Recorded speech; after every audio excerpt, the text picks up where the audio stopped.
Beyond the Pain. I am your host, Chris Trovador. See? You can all say it with me at that part where you just roll your R's. Trovador.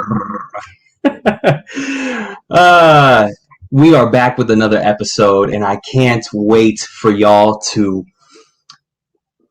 embrace my guest that has come to have a conversation with me and talk about the tattoos we've done. For those that are joining in for the first time, I am a tattoo artist that has been doing comedy on the side, on the low, in between tattooing. And I have met so many amazing people along my journey of tattoos and comedy, and I wanted to find a way to merge them all together and bring the stories that really inspire me that come from their tattoos. And I believe that this guest of mine, he has nothing short of amazing pain beyond his tattoos. If that makes sense. Did that make sense? Steve, the producer, did that make sense? Am I good? Give me a thumbs up. Okay, I got the thumbs up. All right. So, my next guest, he is an actor. He is a director, a producer, a songwriter. He is an amazing friend, and he's got a show coming up that we need to talk about. Give it up for my homie, Ari Stidham. Yeah! Thanks for having me. Thanks for being here, buddy. Well, how are you? I'm great. I can't wait to talk about all of my pain. Pain. It was a lot of pain. Tired of me. That's the, it's beauty is pain, that phrase that is so true in so many ways, right? With life, with health, with career, with so many things, that statement is so true. Oh, amen. Amen. You got to get through the pain. It's like, the coal turning into a diamond, right? Absolutely. Yeah, the pressure and the pain. So yeah, I think they go hand in hand. Love it. They do. How you been throughout the pandemic? Everything good? Oh yeah, just humongous emotional changes, having to look at my life differently and making, massive steps towards becoming the person I've always dreamt of being, but too afraid to actually become, normal stuff. I love it. Because, I think that my Saturn has returned. Yeah, exactly. I think that has been the blessing in disguise that has come from the pandemic, to be able to self-assess and redirect, whether if it's career, whether if it's personal, anything like that, because we've come to a point in our lives that we have no choice but to adapt, and we're all doing it together. It's true. So I love it. Me too. I've been going through the same thing as well. Just redirecting, not being able to tattoo because I was at high risk and whatnot. And then, okay, cool. How do I transfer my comedy and my tattoos into, something that I can do now? And I was like, whoa, so many people I know. I tattoo doctors, teachers, actors, and so it just, I wanted to showcase it, and here we are. Yeah, man. Well, I'm excited to talk about your work on my body.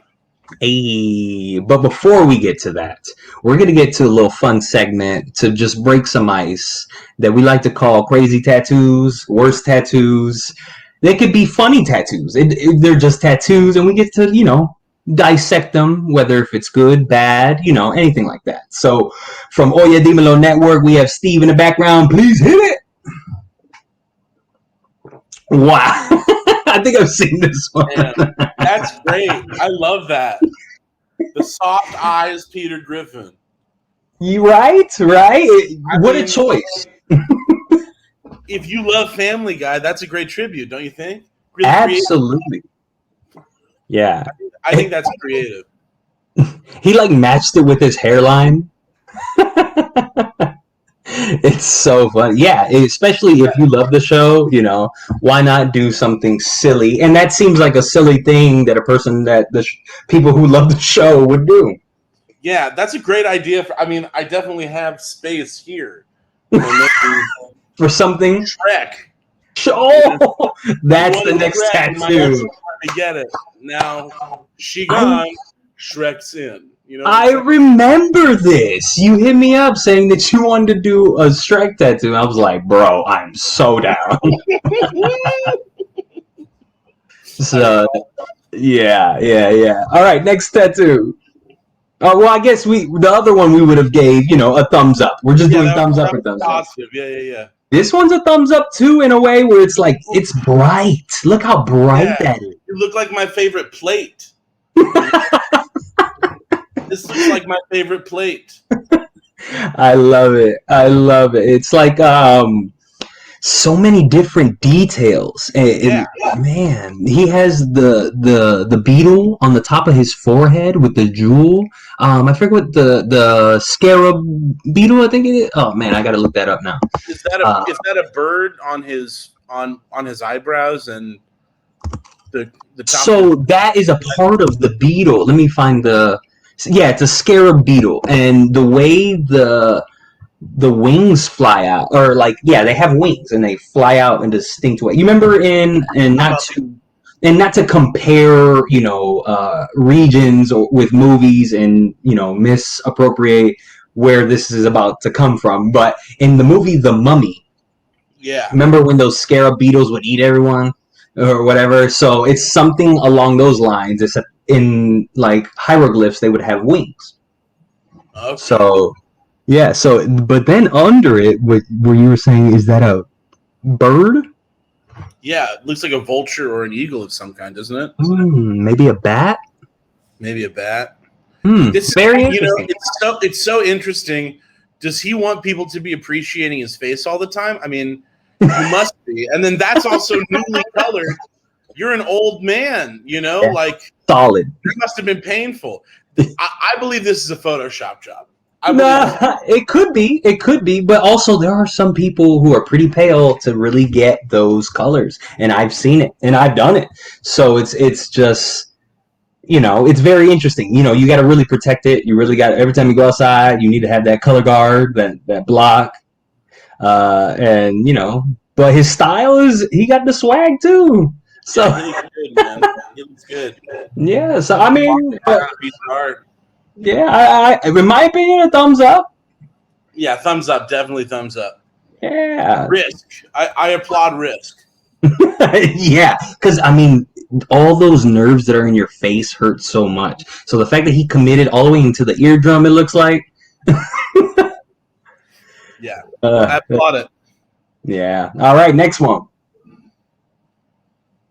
Bro, okay. Anyways. Oh, man. I'm in. I think it's hilarious. I love joke tattoos.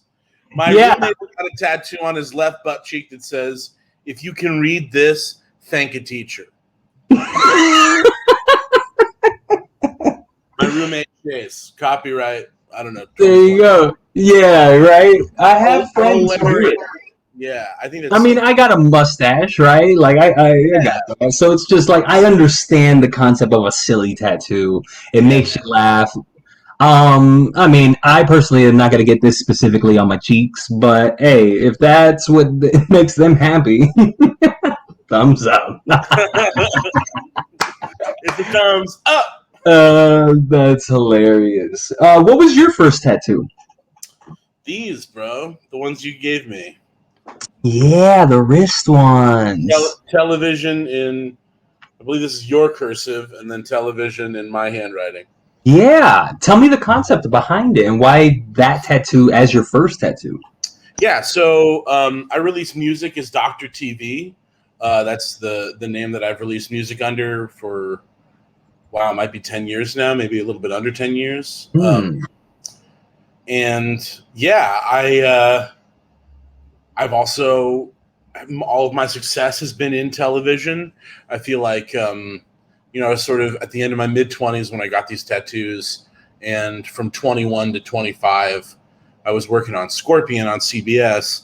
So it sort of felt like that was a big defining, pardon me, No, you're good. a big defining relationship in my life was my relationship with television.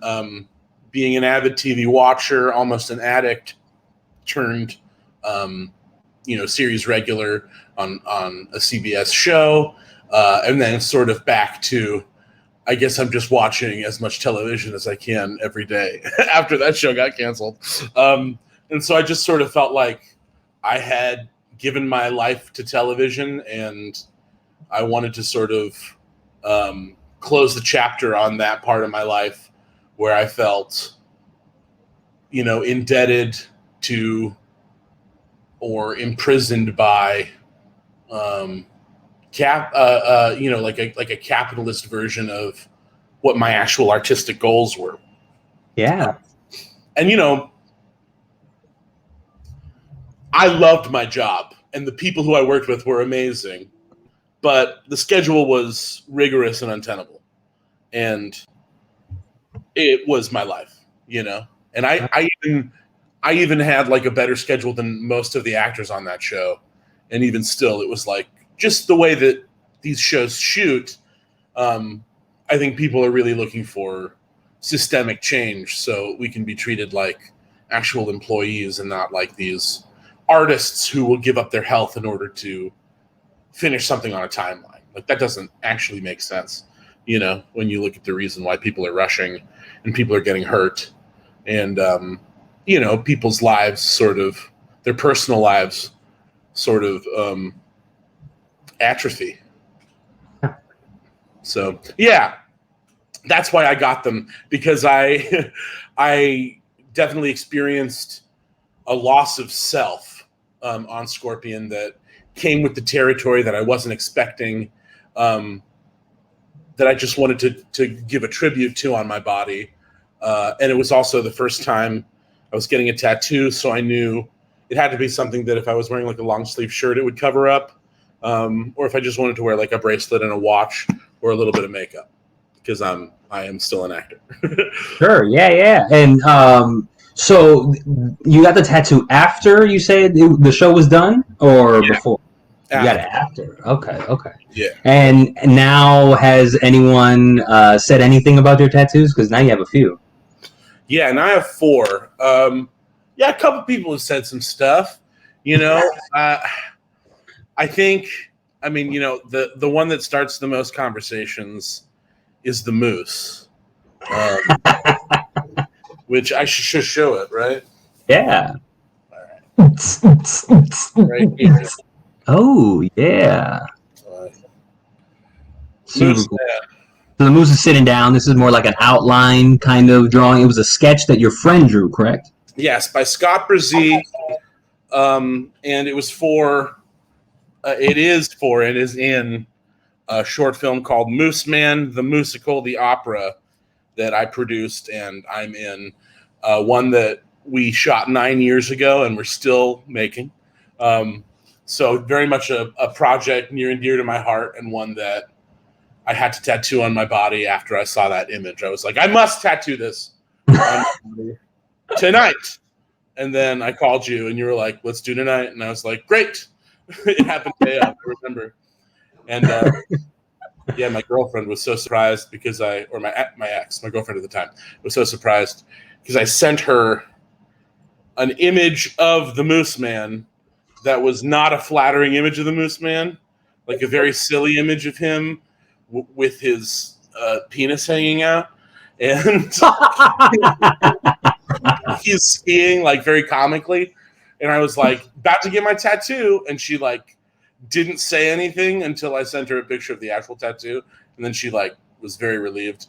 I did that to a couple people actually that night. But yeah, I did not know that part. Yeah, I was really moved by the image. It's sort of, I saw myself in it. I've just, depression's been a character in my life. So this is a depressed moose on my left arm. Hey, respect. I love it. You want to talk about the last one? Nope, nope, not yet. Right now, we're gonna go to a commercial break. Don't even show it to them. Let them last long enough to see it. Cover your face. We're going to a commercial break. Hit it, Steve. Hold on. I need you to check out my art.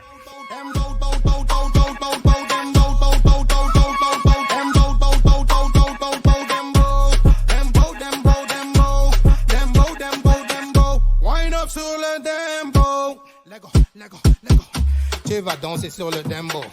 Vamos bébé sur le ritmo. Tu m'appelles Chico Papito en pensant que je suis dominicano. Ouf, ouf, ouf, ouf. Comme Mona Lisa, tes yeux sont peligrosa. Hey, na na na na. Oh, na na na na. Hey, na na na na. Oh, na na na na. Tu vas danser sur le dembo. Pull up DJ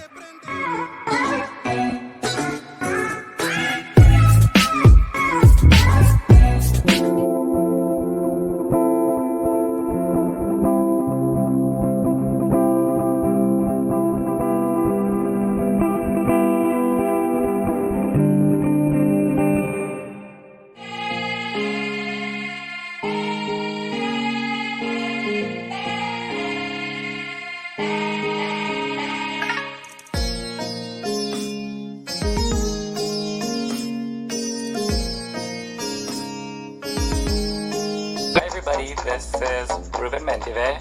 I am the host of La Lista, a Latinx writers podcast.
Pantalones o te quepa, boricua pura. What's going on, y'all? My name is Monica Marquez, aka Momo from Momo on the Move. Come check out The Hustle on all listening platforms and visually through YouTube.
Welcome back to the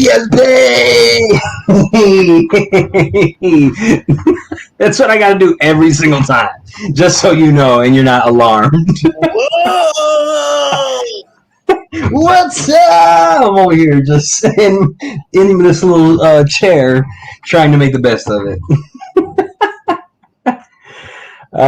Thank you for being here again, my buddy, my friend, Ari Stidham. Of course, man. Of course. Thanks for having me. No problem. You were about to, reveal the goodies, but before you reveal the goodies, tell me how you got into what you do today. How did you get into acting? Was your family artists? What actors, musicians? Yeah.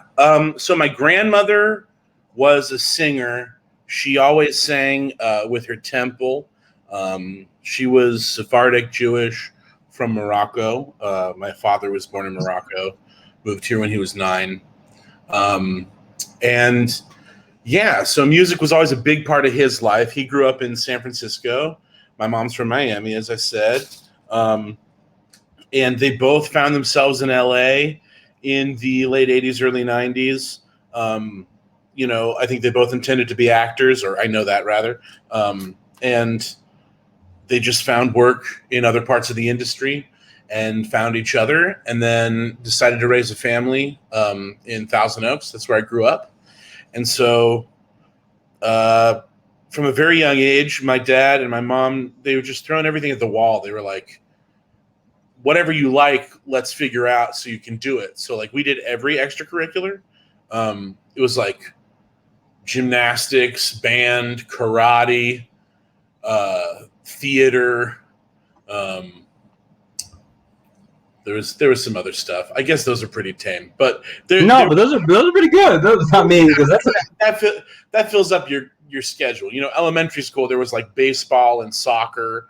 The karate was the one that stuck till we were like 13, as well as theater. We were doing multiple shows all the time. We ended up being like the boys. When you say we, is you and your brother? My older brother Jordan, who's 19 months older than me, so sort of like Irish twins. We did pretty much everything together growing up. So we there's my dog.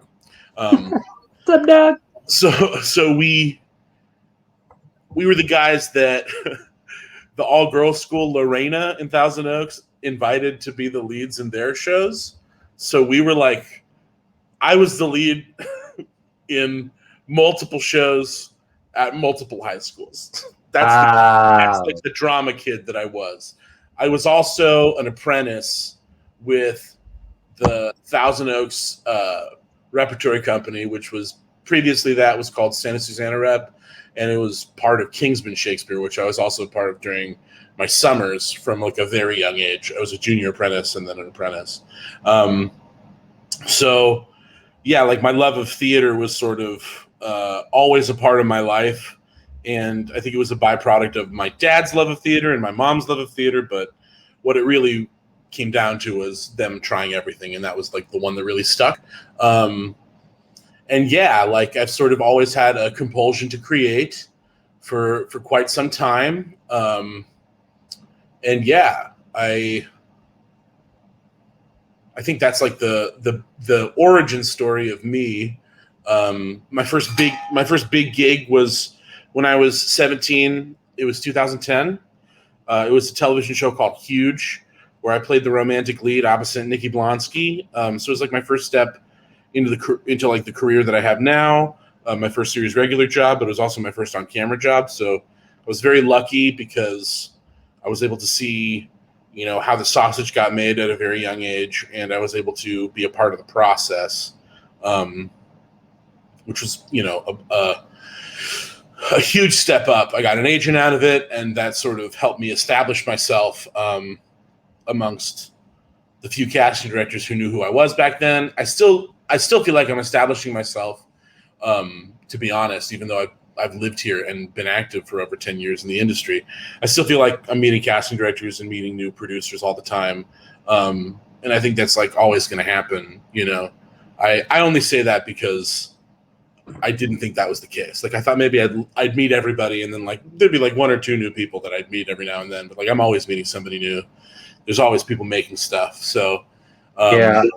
I don't know. It makes me feel better to know like everybody's doing it. You know what I mean? Like Absolutely. you know, like it's cool that the opportunities are there, but it's like I don't know. If I think it's special, I'll get nervous and fuck it up. You know what I mean? Sure. I mean, I know what you mean. If anyone knows what you mean, the tattoo artist knows what you mean. Like taking that same world and crossovering, you know, the obstacles, as in, I feel like the same way, where it's like, yeah, I've been a tattoo artist for 11, 12 years or whatever the case may be. And now I feel like I'm just getting in because of social medias and the way things are. Oh, I wasn't on Ink Masters, so this person gets all, you know, the glory. I mean, don't get me wrong. There are plenty of great artists. And I think that is the great thing about it at this time is like, oh, luckily I had started way back when, because this boom of seeing art digitally, it has changed everything. So I feel like I'm still learning, I'm still growing, I'm still doing the same things. And I found that to be with all the passions that I do. I've picked all the hardest jobs in the world: acting, tattooing, music, whatever. So I empathize. I feel the same. Often I look at my life and I go, if I had passion for like day trading stocks, I'd probably be sitting on a beach somewhere right now. Like, but what I'm called to is always stuff that I'm called to it, and I go like, man, I think this is so cool. That probably means nobody else thinks it's cool. You know, like, yeah. And then there's also just the pride of making something that like at times isn't enough, but should always be enough. But at times it just isn't. You know? Absolutely. But yeah. Did you ever go to film school or anything like that? You know, I would like stay at my friend's place who lived in Chapman, and I like audited a couple classes, and I was in a bunch of those films, the thesis films and AP films. You got hands-on learning. Yeah, but you know, I don't want. It's like I'm not saying it to brag, but it's just like over 100 episodes of television as a series regular was so much on set learning that like there's no job that I don't understand how to do, at least at a very basic A plus B equals C level. You know, I've mixed sound on lots of sets. You know, I own my own production studio, so I've done everything in the post-production process, not only for albums but also for cinema. And you know, I've shot features myself.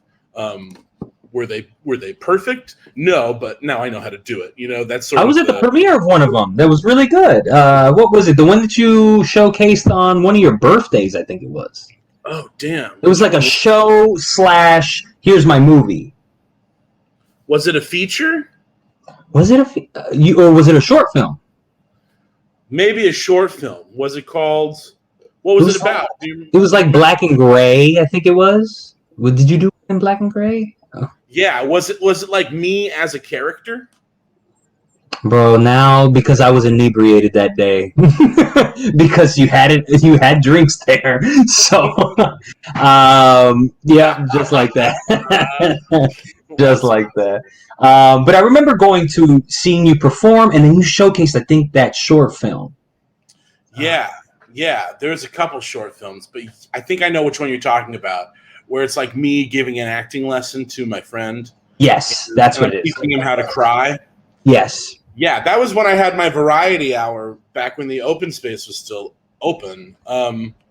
Yeah, that was a fun spot. Because the band would play and then we'd do the show. I think that was like the most fun I ever had when I was doing something. But that led me to, I put on a showcase for this musical Bucket of Blood. that I'm a partner with my dad on, and he owns it. His friends wrote it, and then one of them tragically passed away, but he left the rights to my dad to sort of let the show live on. So my dad's really been working with it, and he's been in Hollywood forever. So I've been helping him out. We merged the talent pools from people I knew and my brother knew, and then we did this reading at the open space for Bucket of Blood, and I just remembered how much fun I had doing theater, and that's when everything changed. I started doing plays at the Pack that were hour-long plays that I wrote, and then I started putting on Shakespeare in my front yard. We did Midsummer, which I was there. You were there. That was great show, by the way. To see your entire home become a play was definitely, as someone who also is a playwright and who also directs, I love to see other people's interpretation of art, so when I went, I was like, he's having it in his front yard? Okay, I'm down, cool. And you had the food in the back, you had the chairs, we're all in your front yard, and you had these columns and the stage propped up, and everyone with the costumes, and going through the garage was was not a room, but it was it opened and closed for for an entrance. For an entrance, that's what it was. I didn't want to, misstep and say something wrong. It was it was either we used it because it's a scene took place at one of the characters' houses, so it's they're going out as if they're rehearsing in their front yard. Yeah, man. I thank you for coming. I remember that was sort of at the beginning, right? That was in 2018. Scorpion had come to an end. We didn't know if it was going to come back or not. And I was like, let's do a bunch of theater.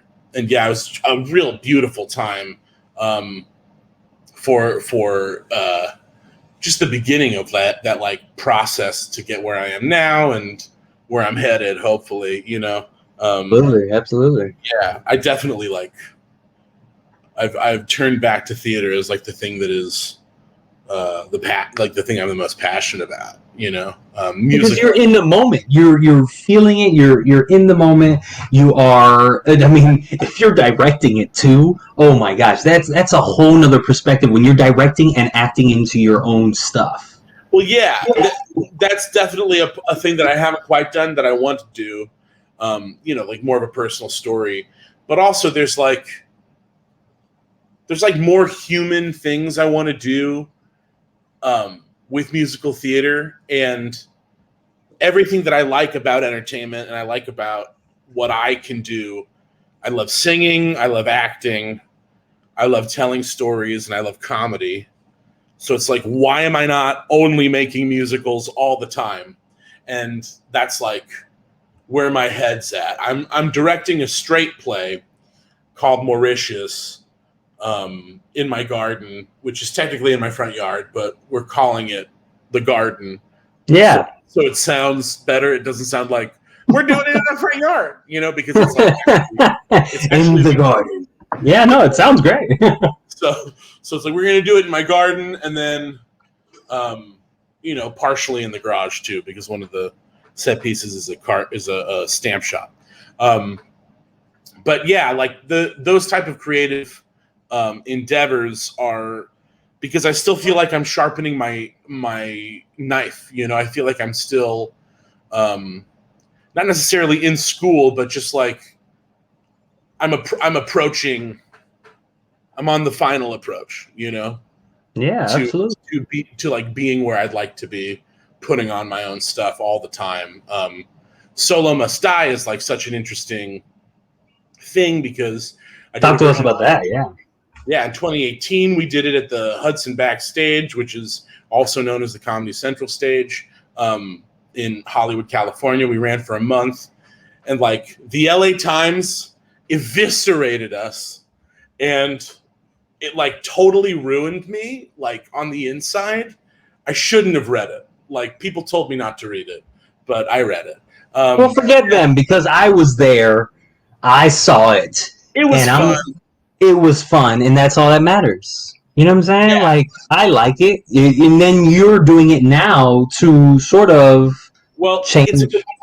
So it's a completely different show now, because what was in the review I started talking to people who really loved the show, and they would say stuff to me that was in the review, but I was hearing it rather than like feeling it. So I'd go, okay, that makes sense because of it also was said in this review. And so I realized like I had approached it completely incorrectly in 2018. And the first thing I knew I had to change was the music. And so it was a full endeavor, book, music, lyrics, me this time, which was like a real challenge, but I'm glad I did it because that's like what we were just saying. It's like, that's sort of what I feel called to do.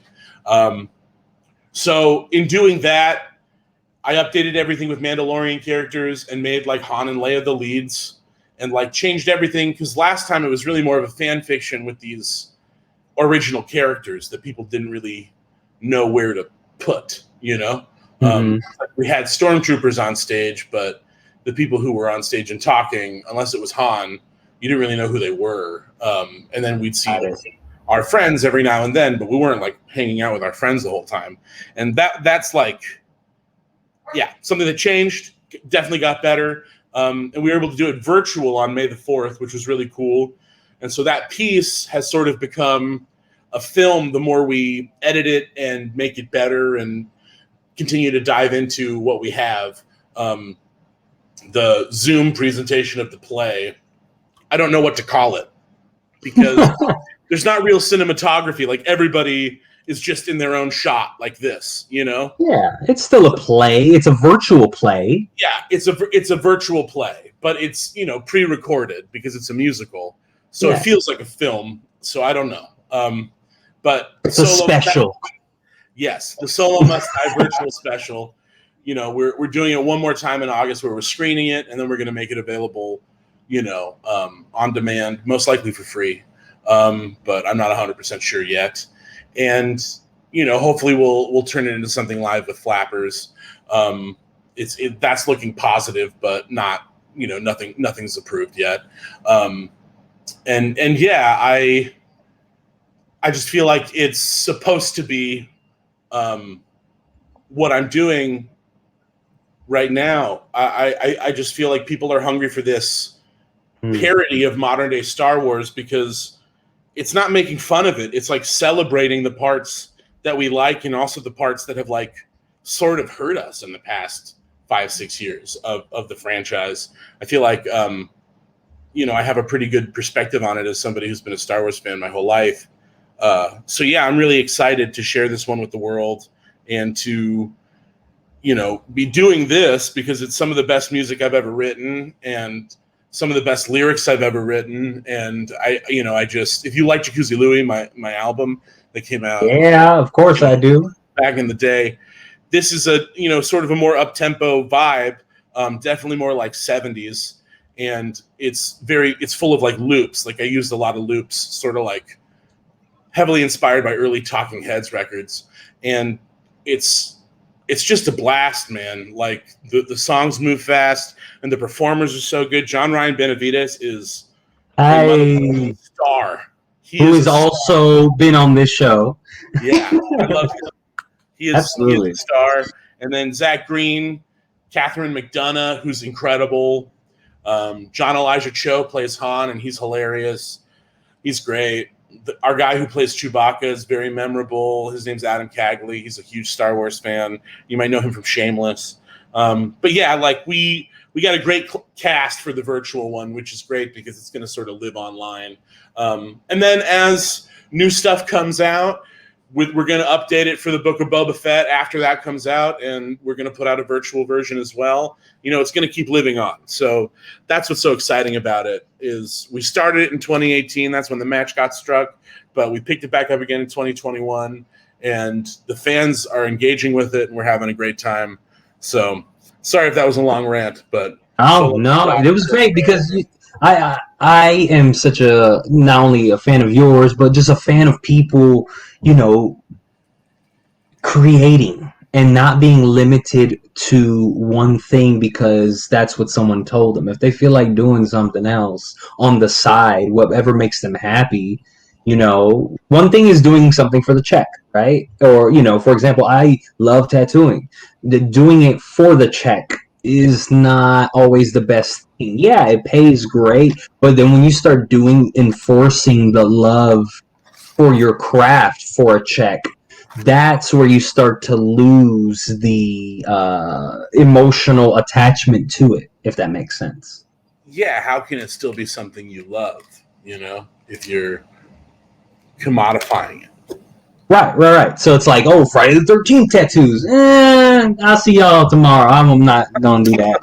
Because I remember that. We had that conversation. That was a funny conversation. Yeah. Because I don't get me wrong. It's a great promotional tool because those people can come back, those things like that. But at the end of the day, doing 50 small 13s or a cross or whatever the case may be, it just gets overwhelming with stuff that I don't really want to focus on. I feel that I know my worth and I want to work on bigger things. I want to work on more full sleeves, more back pieces, the anime. That could be anything at this point. But I'm just saying, in general, when it's like transitioning, when I found theater or comedy or stand up, it was such a different world, but because I had already gone through tattooing, I felt like if I could do that, I could do anything. If I already did music and I would rap battle against people, well, I could do this. Improv with these guys? Oh, I could do that. So it just built a different vibe, and it's like, okay, cool. We're doing improv now. Now I can put my own life and then create a show like Tattoo Party that I've been doing I started Tattoo Party. I don't know if you know this. I started Tattoo Party in my tattoo shop in Florida. Not it was a shop that I was working at, not that I owned the shop. It didn't start in LA, it started in Florida. Yeah, I did this in 2013. And in 2013, I was like, okay, cool. We're going to improvise. We're going to have some homeboys of mine who rap. They'll perform, do some poetry, stand up. We had break dancers opening up the show. Then we had my roommate who made beer for everybody if they showed up before 10. And there was a bar, there was pole fitness for women, and there was a whole section with a cage and DJ and stuff that we had for the rest of the night. And we had a live band as well to open up. And it was just this whole extravaganza. I was like, this is what I need to be doing, and constantly and all the time, and catering it to, depending on the theater, depending on wherever it is. And that's where I found the love to combine them all. And it's like, the moment this starts getting, too much, I'm just going to leave it alone and find something else. Not that I won't come back, but just loving the process of learning, I guess, if that makes sense, or loving it. Yeah. Like getting other,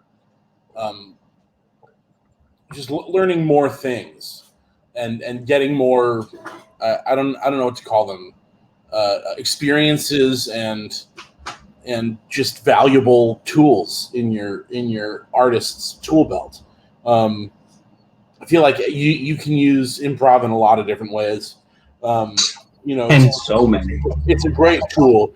I tend to stop thinking of it as anything other than a tool, and I feel like that's where I have to keep it just on a personal art sort of deal, because too often in my youth, I just did improv as this is the show, and I think I burnt myself out on it and sort of fell out of love with it. Sure. I use those skills in writing all the time and in performing. Yeah. But writing dialogue. When you're writing dialogue, that's dialogue. And also trying to not think during a story. You know what I mean? Mm-hmm. Sort of letting the story happen. So, what if this person walks in, or what if that one? Okay, this one, and then you just run with it. Yeah, absolutely. Yeah. But you're a very interesting artist, man. I don't know many tattoo artists who also do improv. I looked, I Googled, I searched to see if there was any kind of tattoo show of any kind, and I found nothing. Wow, man. Tattoo Party started in Florida. Yeah, it sounds crazy when you say it. No, but it's like that was your show, you know, at Second City. I mean, it still is, but yeah. What part of Florida are you in now? Central Florida. Okay, cool. Yeah. So you have like mostly Orlando is what you would consider, but there are other cities in between. Yeah. So yeah, man. I think it's been a hell of a journey, and to consistently find love in it, especially during times like the pandemic, it's what kept me alive. If I would have, because I'm at high risk technically, that if I would have only stuck to tattoos, like there have been so many people to say, "No, bro, you're so good. Just stick to tattooing. Don't do the other stuff, or don't do music, or don't." And if I would have listened, I would have been very, very mad. Once the pandemic hit, and that's all I had, I was like, "Damn, I should have tried improv." Yeah. Damn it, I should have did something else. Yeah. Well, you're skilled in so many ways, man. I envy it. No. Yeah, it's vice versa, because I think that's what's great about our circle of influence, our circle of friends that we have. We are all the sharpened swords of our own groups, and I think that's what definitely helps us mesh well. We might not work on everything together, but the fact that we will support each other's things, or we will work on a thing together, stuff like that is just so. It's what everyone talks about with all other up and coming famous whatevers. There's these circles, in New York or UCB, for example, or just groups of people who came up together in other ways. Yeah. So it's a beautiful thing, and how comedy has all brought us together in that way. Yeah, it's cool to be a part of. Yeah, man. Well, we're gonna take a quick commercial break. Wait, can I show you the? No, they need to stay for the whole entire thing. Okay, man. I won't argue with you. It's your show, man. It's to the very end. Okay, guys, I promise you this. Once the commercial's done, we can see it. I promise you that. We'll get back to it. Just stay and buy something off my store. All right? Love trees, wine, and sunshine. I've got enough to go around. You can share some of mine. I said, love trees, wine, and sunshine.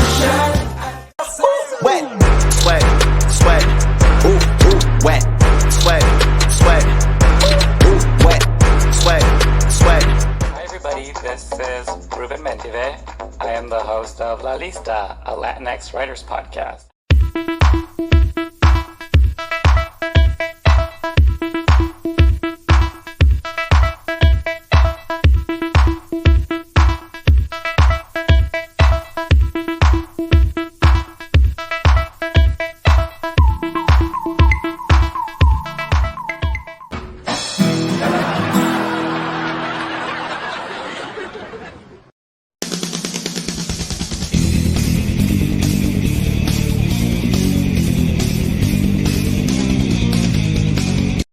Welcome back to the other plane.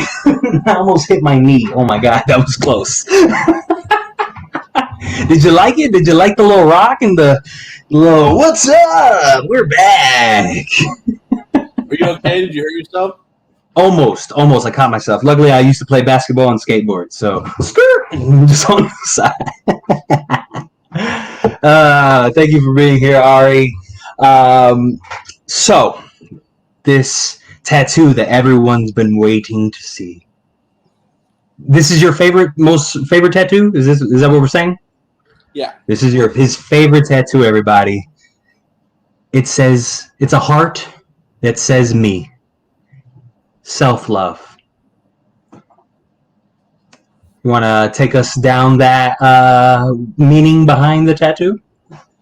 Yes. One of my best friends, one of the loves of my life, Nika Mabson, she has a tattoo that says me, and I copied it. But you enhanced it. I came to you with the idea, and you were like, should we do it like the classic mom tattoo? Just like super classic. Yeah. And I was like, yeah, traditional tattoo, let's go. And that's sort of how I want to be covered. I don't know when I'll ever be able to get tattooed by you. I got to come to Florida. No. I'm gonna be traveling, man. We got the tour coming up. We got the stand up because I got my solo show, my stand up show. Jorge, we got the 2-man show. We have it all. So I'm gonna be around, and then we also have the weddings that we have to attend. Sure, yeah, that's true. There's some weddings. I'm just gonna tattoo at Keenan's wedding. Yeah, that's very funny. I can't make it, dude. It's the day before my birthday, so I can't make it to Keenan's wedding. Oh, It's well, but it's okay. It's okay. Yeah. Well, I'm sure we'll see. Well, there's going to be plenty of events. But yeah, man, I definitely I got really into like the idea of American traditional. So that's sort of my shtick right now. I got a lot of. I'm looking at a lot of pictures of pirates and sailors. You know what I mean, from the 40s. Yeah, you seen the one I did on John Ryan? The ship. Yeah. The octopus. Ship on his leg. both. Octopus on his arm. Yeah. Yeah. No, actually, it's both all in one. Oh, it's both all in one. Yeah, it's like swallowing up the ship. I think. Yeah, from what I remember. It's kind of hard when you do so many.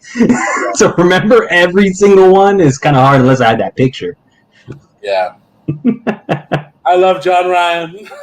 Yeah. Shout out to John Ryan. Episode 1 will be dropping. Well, it's already dropped, so check it out. Nice. It's so funny. It's like that's an automatic response. All right, check it out. It's gonna be dropping. You know what I'm saying? Check me out, though. It's an automatic response. It's like, all right, you know who it is. That same catchphrase that everyone uses. Oh, it's us. We know what it is. It's beyond the pain. And shout out to my dog.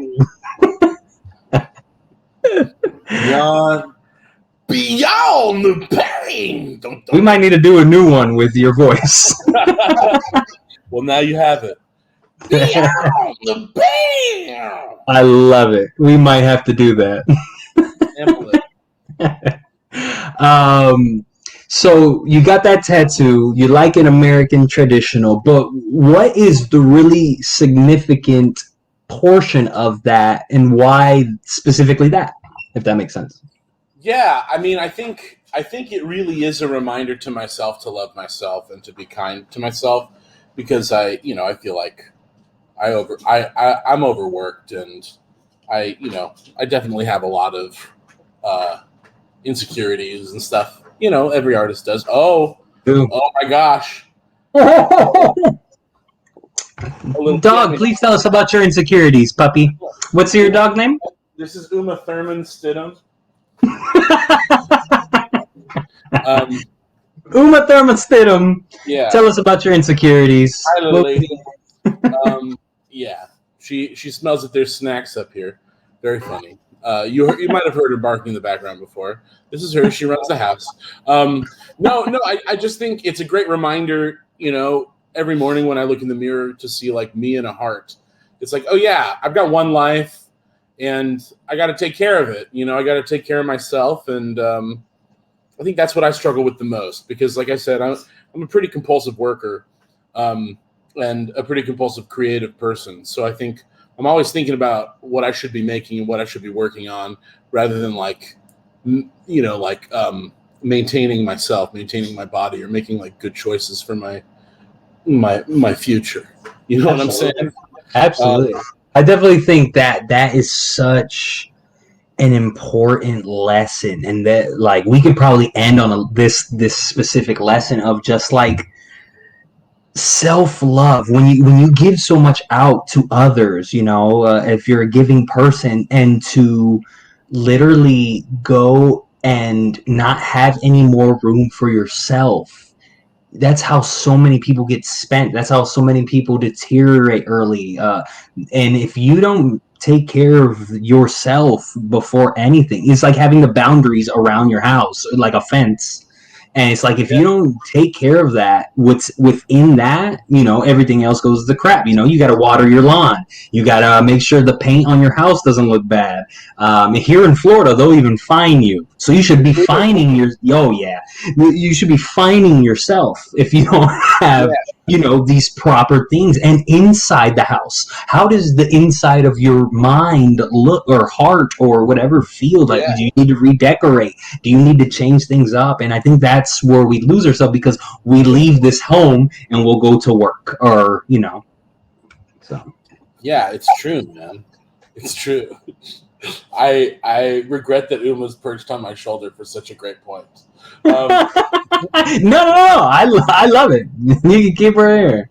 Yeah, I think it's just a great thing that not a lot of people do, and yeah. I mean, if you're working hard, that's great, but like, for whose life? You know what I mean? And for what? Like, are you going to let yourself enjoy the things that you've got, or have you worked so hard that you can't even enjoy what you're working for? Yeah. That's where I found myself this year. Absolutely, I agree with you. Was it at the first summer of the pandemic, 2020?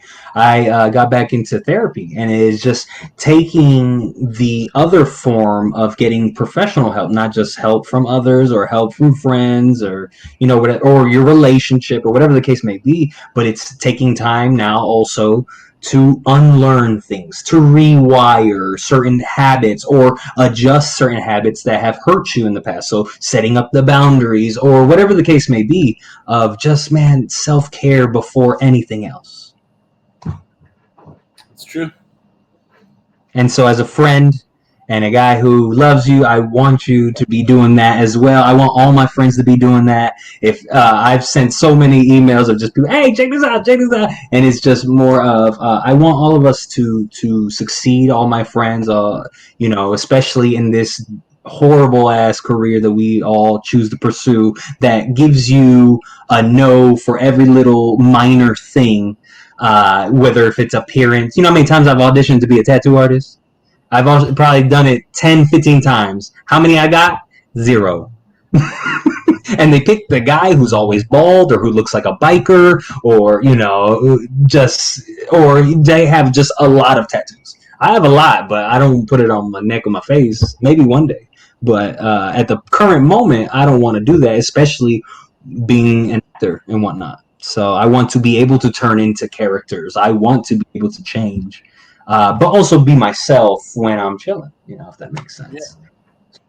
Yeah, man, I think tattoos can help with that self-care too. I think it's you start radical acceptance. Radical acceptance. Yeah, once you get a tattoo of something, it's there. Yeah, absolutely. Yeah. And so, do you plan to get any more now for this next show?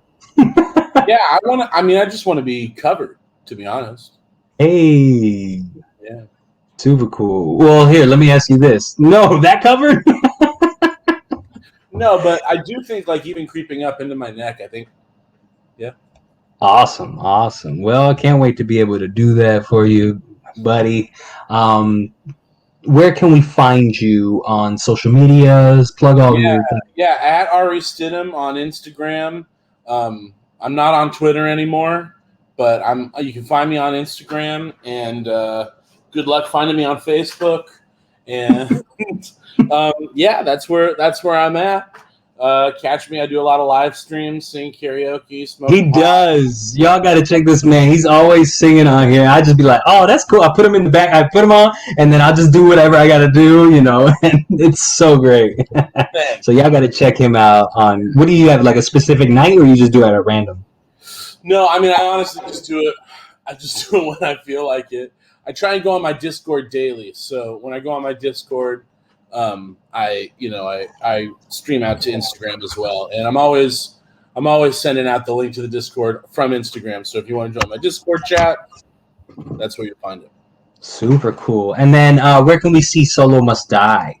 Yeah, you can watch Solo Must Die at Solo Must Die on Instagram, and also solomustdie.com for everything. We run everything out of the website. Right now you can check out exclusive clips there, and you can also see the first, I want to say, 3 minutes of the show.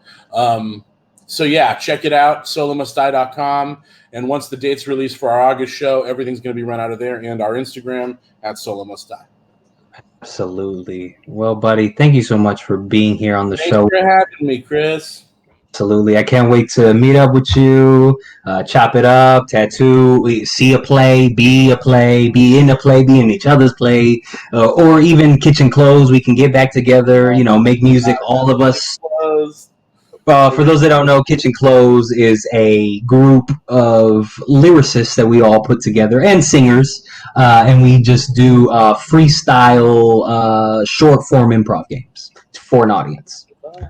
It's really dope. Also, Oye Dimelo's network's producer, Steve, that's the only time he shows up and performs on stage with us. So it'll be cool to have everyone together at least once. Maybe we'll fly y'all out to do a show out here or something like that. Hell yeah. That sounds good to me. Well, thank you so much, buddy. Y'all give it up for Ari Stidham. And this is Beyond the Pain! Yeah! Oh, did you like that episode? Well, I have so much more. I have custom fashion, I have tattoos, I have comedy. Like and subscribe and share. Thank you for watching.